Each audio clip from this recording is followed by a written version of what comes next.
할렐루야, 안녕하세요. 반갑습니다. 오늘 새벽에 말씀하신 대로 쿠바에서 날라왔습니다. 이번에 특별히 6번째 이 쿠바를 방문하게 됐는데 진짜 하나님께서 마음에 많은 도전 주시고 또한 많은 이 도전과 함께 혼돈을 많이 주셨던 것 같아요. 그래서 오늘 여러분들과 함께 그 도전과 혼돈 두 가지 한꺼번에 잠깐 나누기를 원합니다. 이 말씀을 여러분들과 이렇게 함께 나눌 거를 생각하면서 특별히 선교적 교회 그런 그 주제로 이번 한 달 여러분들이 같이 나누시게 된다길래 거기에 맞춰서 이렇게 준비하고 생각을 해왔는데 이번 일주일 동안 또한 많은 생각들이 바뀌었습니다. 그래서 오늘 특별히 여러분들과 말씀을 나누게 되면서 많은 혼돈들이 또한 있게 될지도 모르지만 거룩한 도전이라고 같이 함께 받아주시기 바랍니다. 오늘 말씀 잠깐 같이 나누겠습니다. 마태복음 28장 19절 그리고 20절 말씀입니다.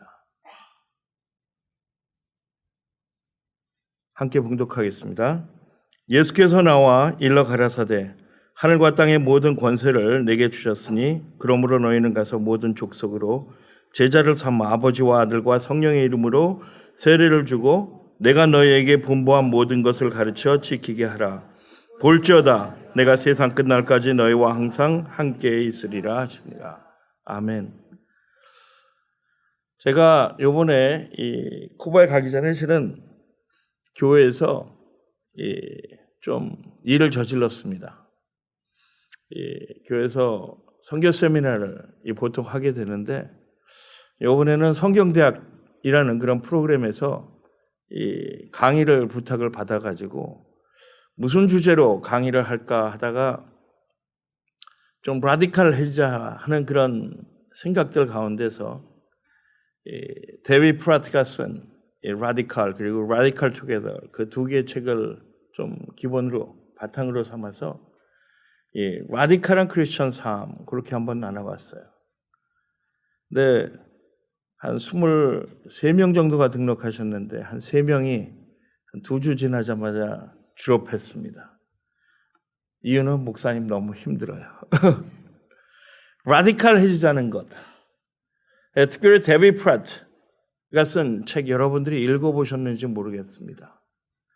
저는 그 책을 이렇게 생각할 때마다 제 아들이 생각나게 돼요. 왜냐하면 그 책을 통해서 제 아들이랑 굉장히 어려운 시간을 한번 보낸 적이 있거든요. 제 아들이 그 책이 나오자마자 대학교 1학년 다니고 있었는데 방학 때 딱 오더니만 하는 말이 아빠 나 학교 좀 휴학하고 도시에 얼반으로 들어가서 빈민 사역을 한 6개월 정도 하면 어떨까 그러더라고요. 제가 그때 멕시코에서 한 10년 선교사역하고 이제 마무리하는 단계였습니다. 선교사였던 아버지로서 저의 답이 무엇이었을까요? 대학교 1학년 딱 끝나고 이제 빈민가에 가서 사역을 하겠다는 그 아들에게 선교사로서 아버지가 뭐라고 대답했을까요? 야, 생각 잘했다. 가봐라 그랬을까요? 아니면은 그 반대로 얘기했을까요? 아직은 때가 아니다. 공부할 때가 있고 사역할 때가 있으니까 학생으로서 공부할 때는 공부를 해야 돼. 한참 설득했습니다. 근데 그 책 내용을 다시 다루게 됐어요. 왜냐하면 그 책을 통해서 하나님께서 제 마음속에 굉장히 큰 도전을 주셨기 때문에 그랬습니다. 제 아들이 아빠가 말려서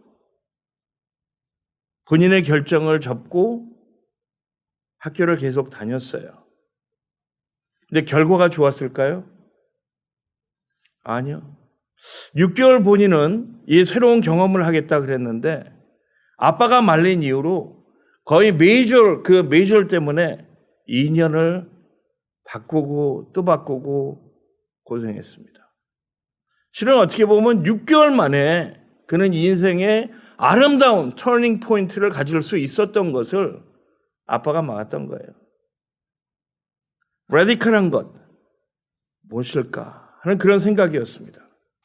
근데 이번에 쿠바에 가게 되면서 거기서 진정된 레디컬한 삶이란 무엇인가 하는 것을 직접 체험할 기회가 다시 있었습니다.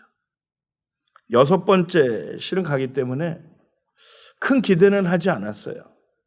오히려 부담감만 있었습니다. 근데 그곳에서 사역을 하면서 현지 목사님들과 같이 세미나를 통해서 도전을 주면서 하나님께서는 그들에게 제가 나눠준 것보다 저에게 주신 것이 더 많습니다. 쿠바에는 아직까지도 한 달 월급이 15불이에요. 한 달에 15불 가지고 살아가야 됩니다. 여러분 한번 생각해 보세요. 15불 가지고 한 달을 살 수가 있을까요? 15불 가지고 살아야 돼요. 쿠바의 피델 카스트로가 항상 외쳤던 것이 있습니다. 쿠바에는 극빈자가 없다. 정부에서 배급 주는 것 가지고 기본적으로는 살 수 있기 때문에 굶어 죽는 사람은 없습니다. 그리고 15불을 받기 때문에 그거 가지고 생활이 돼요. 근데 목회자로서 하나님을 섬기기를 원하는 그 순간부터 그 15불 받던 것마저 없어지게 됩니다. 쿠바에는 아직까지도 온전한 교회가 존재하지 않습니다. 1959년도에 혁명이 있은 후에 59년 전까지 있었던 교회들은 정부가 인정해주고 59년 그 후 혁명 후부터는 교회를 인정해주지 않습니다. 근데 피델 카스트로가 실수한 게 하나 있어요. 아니면 하나님께서 그것을 쓰셨을 수도 있습니다. 하나님이 쓰신 것 같아요. 그게 뭐냐면은 교회 건물은 인정하지 않지만 교회 건물에서 예배드리는 건 인정하지 않지만 가정에서 예배드리는 거는 인정했어요. 가정에서 크리스천들이 모이는 거는 허용했습니다. 가정교회를 허용한 거예요. 결과가 어떻게 됐을까요? 교회가 죽었을까요? 아니면 교회가 성장했을까요? 교회가 성장했어요. 중국의 이야기와 같습니다. 선교사들이 다 추방되고 중국 교회는 이제 더 이상 존재할 수 없다고 생각됐을 때 중국 교회는 성장하고 있었습니다. 쿠바도 마찬가지예요. 선교사들이 다 추방된 다음에 쿠바의 교회가 존재할 수 없을 것이다 생각됐을 때 하나님께서는 그 가운데 교회를 세우시고 교회를 일으키고 계셨습니다. 저는 그곳에서 진정된 교회의 모습을 다시 한번 볼 수가 있었습니다. 진정된 크리스천의 모습을 다시 바라볼 수가 있었습니다. 선교적 교회, 오늘날 유행어처럼 우리가 많이 얘기하고 있어요. 레슬리 뉴비간이 선교지에 갔다가 돌아오면서 영국의 교회가 죽어있는 것을 보고 바로 외친 것이 바로 교회는 선교적이어야 된다. 바로 그런 의미에서 도전을 던지고 시작이 됐습니다.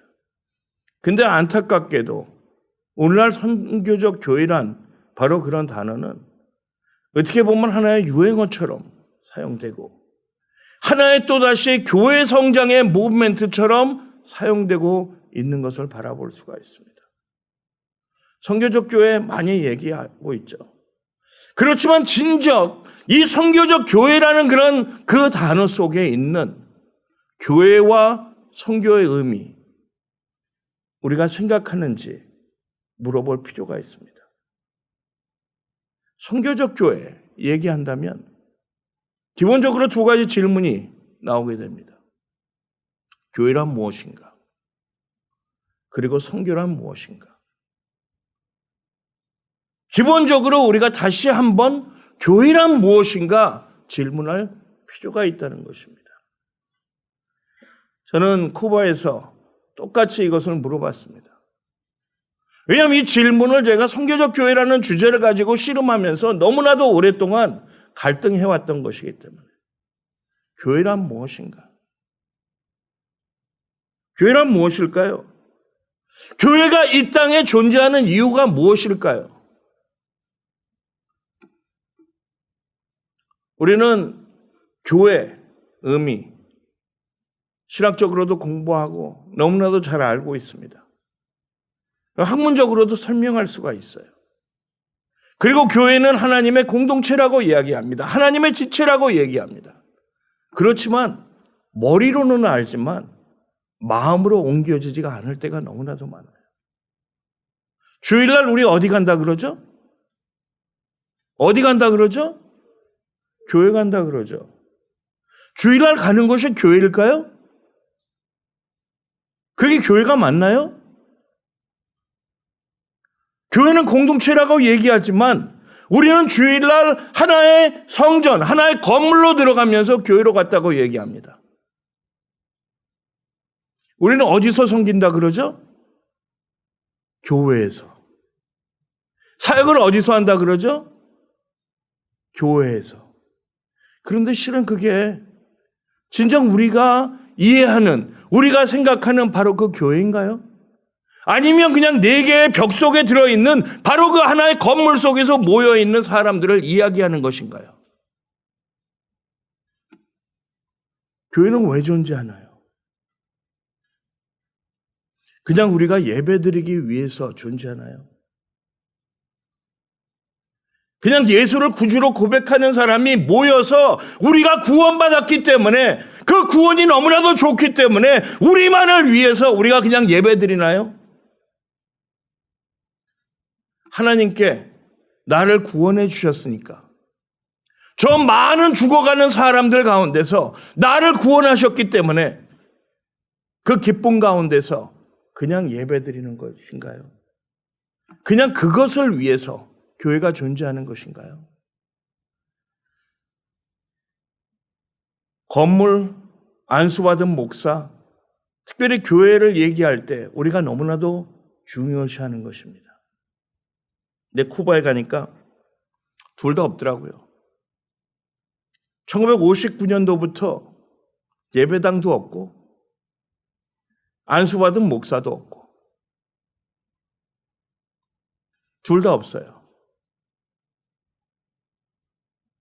그런데 사람들을 변화시키고 사회를 깨우고 사회에 임팩트를 주는 그런 교회는 존재하더라고요. 세상에 있지만 세상과 다른 그 교회는 존재하더라고요. 오늘 저희가 읽은 본문 말씀, 지상 대위임명이라고 우리는 받아왔습니다. 그리고 그것이 선교의 제일 기본적인 명령이라고 우리는 이해해왔습니다.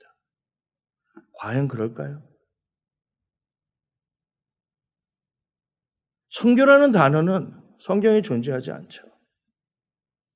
그렇지만 성경 전체, 성경 이야기 전체, 바로 교회가 왜 존재하는지, 우리가 왜 사명을 가지고 살아야 되는지 바로 그것을 이야기하고 있습니다. 마태복음 28장, 마가복음 16장, 누가복음 24장, 요한복음 20장, 사도행전 1장, 똑같은 주제를 이야기하고 있습니다. 다른 뜻으로, 다른 모습으로 이야기하고 있어요. 그렇지만 거기에 핵심은 똑같습니다.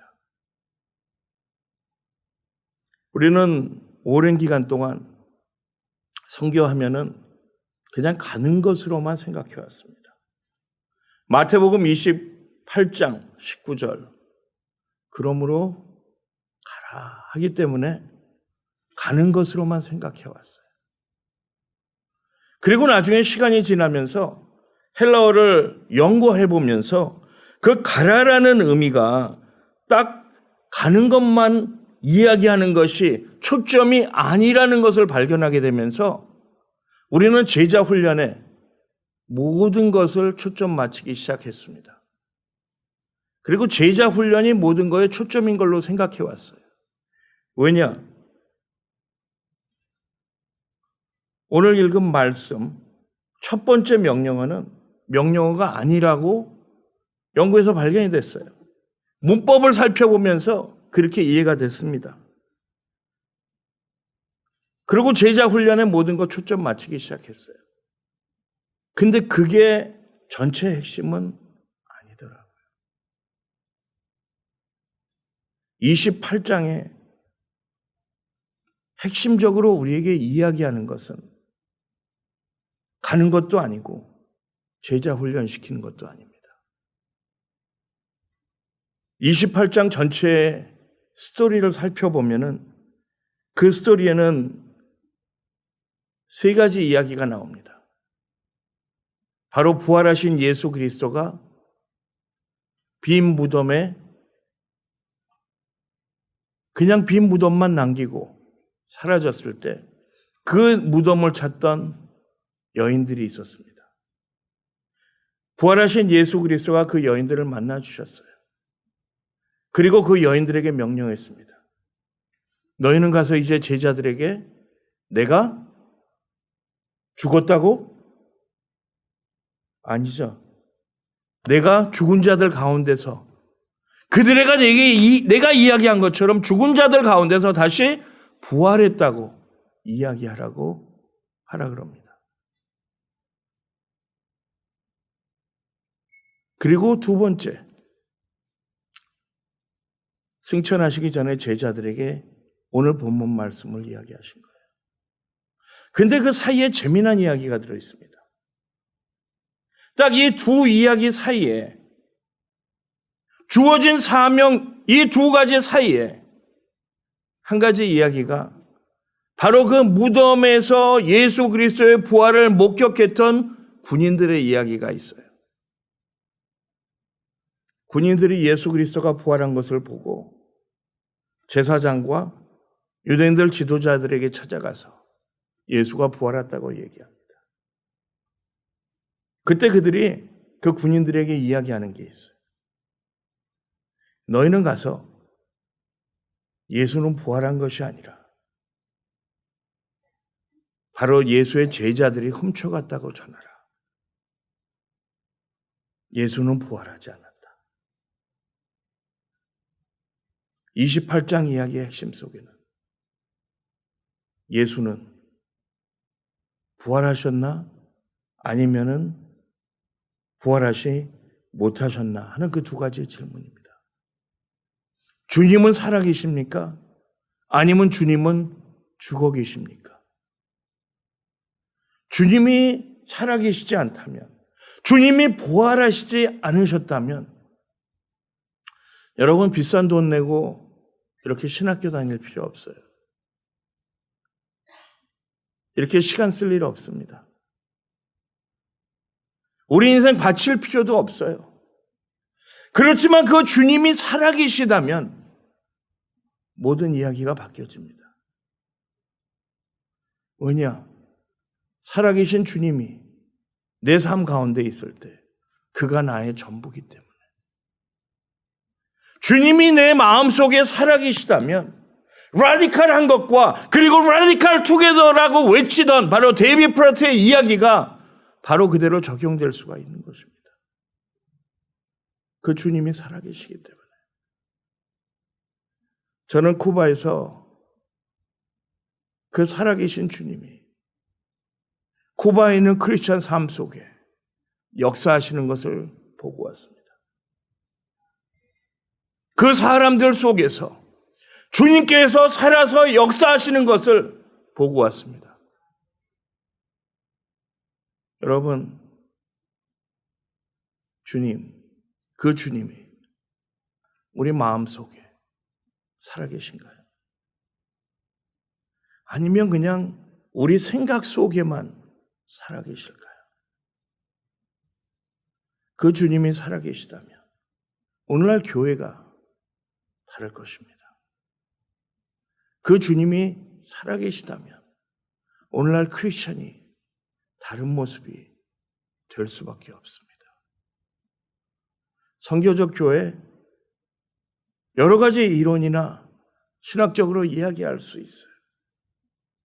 그렇지만 저는 선교적 교회 어떻게 보면 기본적으로 그 살아계신 주님을 따라가는 바로 그 공동체, 바로 그 부름을 받은 소명을 받은 바로 그 공동체라고 이야기하고 싶습니다.